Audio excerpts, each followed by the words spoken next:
Cycling 385 km from Singapore to KL, a vlog on how to cycle in a group part 1. Cycling from Singapore to KL and beyond is something that none of us have ever done before. It all began 3 months ago when Isaac rallied us for an adventure. The plan is that in day 1 we'll do 224 km to Malacca, and then day 2 we'll do 161 km to KL. If all goes well, we'll be cycling from 5 AM to 3 PM today. But the trip hadn't even begun and it was already eventful. Before 5:30, we swapped one puncture tube and one shredded tire. Would this get all the bad juju out of the way? Okay, so Malaysia ruling is one lane, one line only. At 6:55, we've covered 42 km. So far so good. Ryan is the reason I will have so much footage of myself for this video.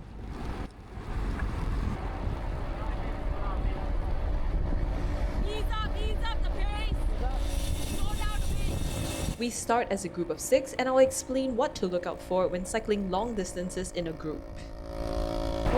First, always communicate any road hazard because the riders behind are mostly looking at your butt. Damn heat!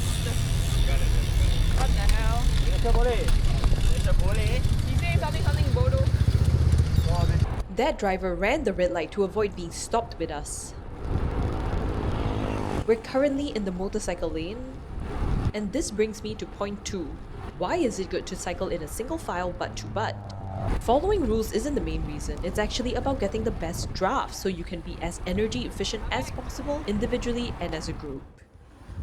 It's been 3 hours and we've covered 81 km. It's always easier to break the distance up.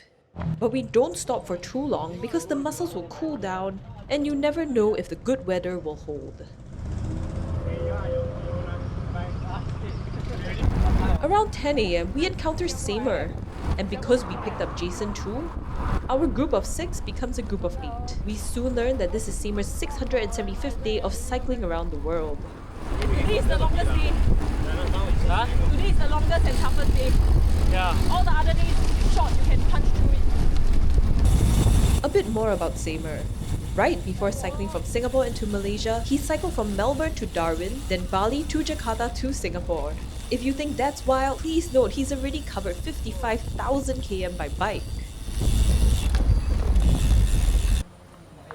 He's like riding 6 of Isaac's bike. Which one's Isaac? The dogma? Where's the dogma? Oh, the white one. One finger.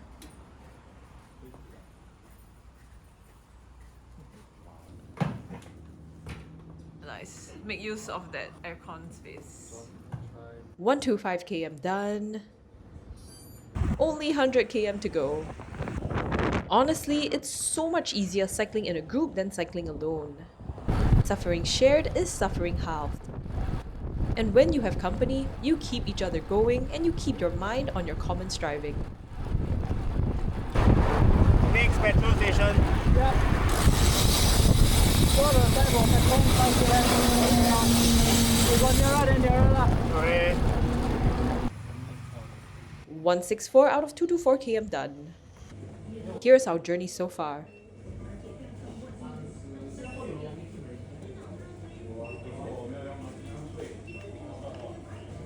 Some snacks for the long, boring straight road ahead. So 如果我们要听，就是还是听妈啦。 We stopped for 45 minutes and would soon stop again after 20 km. But this at km 184 is our final rest stop. This also brings me to my final point for now about cycling in a group. It is super important to keep a steady pace. Remember we talked about how drafting is energy efficient? There's another important aspect of cycling that affects how energy efficient you are. How consistent the pacing is. Basically, the group should be moving as smooth as possible, with as little fluctuation in effort as possible, so that riders do not find themselves constantly chasing to close micro gaps that open up, because having to accelerate again and again is needlessly tiring. By this point, some of us have been cycling for over 12 hours. Good, Josh, you're good. Lunch. Bro, I think it's like high tea. Yeah. High tea. Early dinner. Doesn't matter what it's long, as long as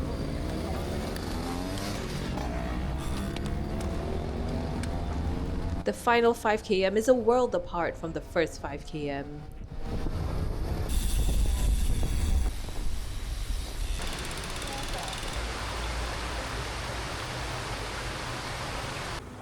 We're sweaty and stinky and hungry and hangry, and we still have to negotiate with the guards. This is actually pretty steep. But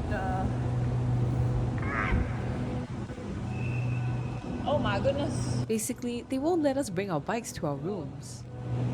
They demanded that we park in this car park, Oh. Oh. but we have zero intentions to oblige. Oh dear. Thus begins a game of cat and mouse. Very scary. There's only one lift lobby that goes up to the rooms. And we need to distract the guards. The guard blocks the lift lobby, but he can't camp forever, right? He comes over when he sees us, but we've hidden our bikes out of sight. Tapi dia naik nanti pakai dia punya kad, naik level 3.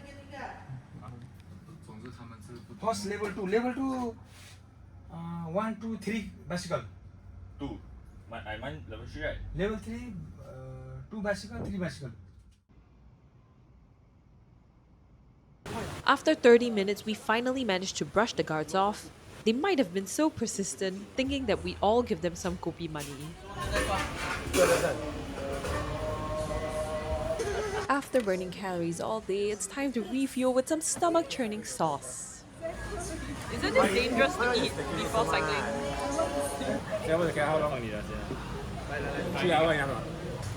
This is how they count and charge for dinner. Our final task is to get water and buy breakfast. This is amazing. You must face the front. Okay, do an angry face. And with that, day 1 comes to a very happy end. Here's some unused footage.